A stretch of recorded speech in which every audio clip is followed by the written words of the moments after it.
Hello, everyone. My name is Julio Salgado, and I am with part of Dignidad Rebelde, one half of Dignidad Rebelde, Jesus Barraza. Introduce yourself. Hi, I'm Jesus Barraza. Along with Melanie Cervantes, we make up Dignidad Rebelde.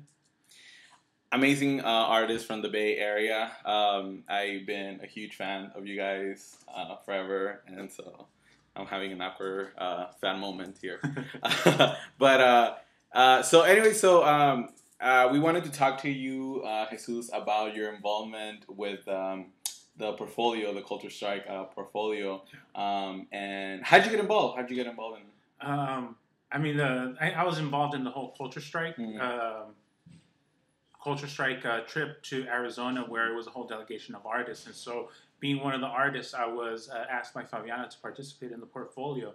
And so to me, it was really important to be part of this because as a printmaker, I really like making prints. So it's fun to be part of this project and to work with all these other artists and be part of this amazing project. Cool, yeah. I was part of that delegation, and I think it was just amazing because, I think any activist, anybody working for immigration should really go to the heart of where some of these laws are. And I think a lot of activists are doing that, but I think facing that, head on and like the realities, being by the border, it's just crazy, man. For me, it was, during the year that everything really popped off in 2010, where it went really national, for us, it was, we were making all this art and sending it over there for like the different rallies that were going on. So, for me, I had made all this art, but I had never really been to Arizona. So, that trip was really important to get out there, to see what was going on,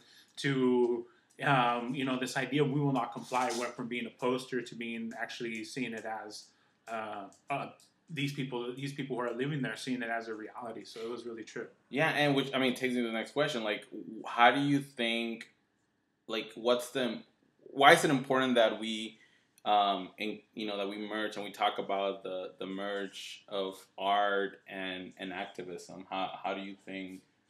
For me, I think I like to work a lot with organizations, and usually when we work with organizations, we always approach them in terms of how can we help you do what you're doing.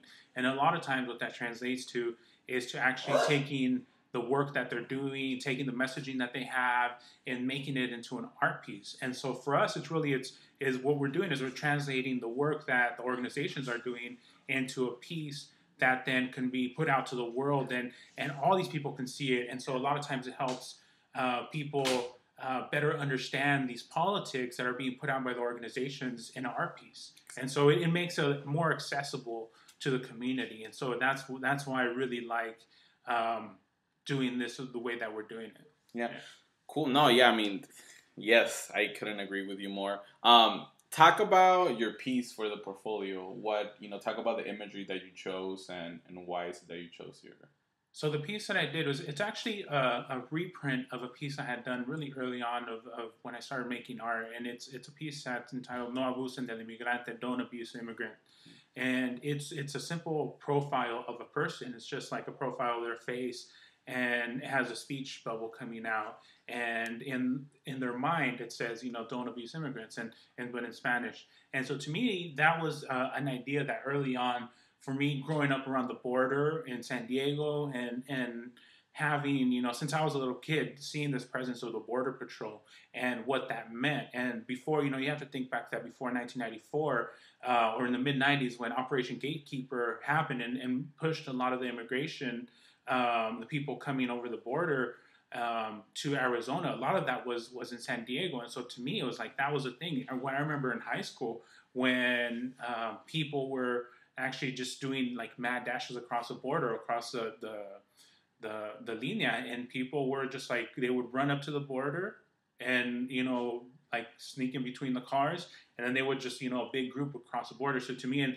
and there was this whole idea that, all these people that were being caught, they were not being treated very nice. So to me, that really goes back to like all this experience as a kid from growing up, seeing how how people who are just trying to get to a better life, you know, and trying to move, are being mistreated by the border patrol, have to deal with these crazy conditions and crossing, and just, you know, when they're looking for a better life, you know, from running away from the conditions that this country has created in their home place.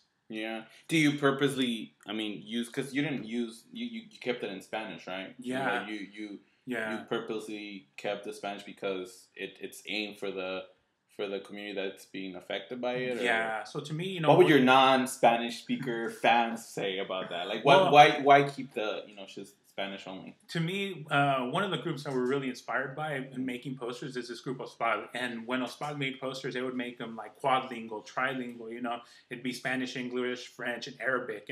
And so when we have the chance, I'll do that. But sometimes, you know, it's just, I'm trying to get the simple message to me. That piece just really favored, you know, the people who it's about. And to me, you know, I wanted my mom to be able to read that. I wanted the community to be able to read that. And that was originally done in the mission. And when I made it, I put some out in the community. So I wanted the people to be able to read that. So to me, that's why it was originally in that language.